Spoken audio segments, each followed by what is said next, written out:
Hi guys. Na.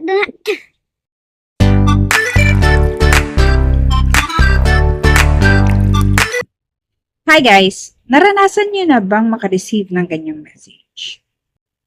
After giving your ratings, message ka ni seller ng ganyan. Change the evaluation of the ratings. Bakit? Dahil kasi ako, hindi ko matanda ko anong in-order ko eh.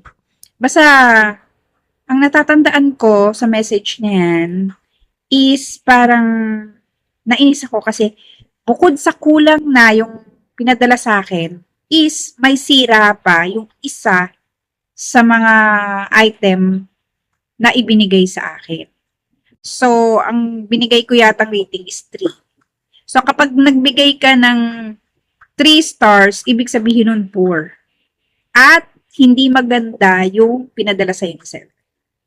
Change daw my evaluation at bibigyan daw niya ako ng coupon. After changing my evaluation, PM ko daw siya o kontakin ko siya para bigyan niya ako ng coupon. Sinugot niya. Why should I change my evaluation? Mali naman ang binigay mo sa akin.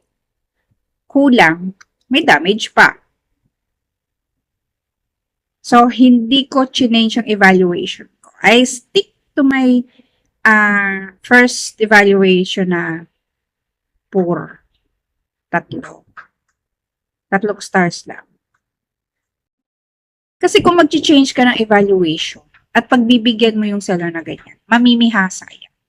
Bigyan lang kita ng 5 star if tama ang binigay mo sa akin at no damages yung mga pinadala mong items.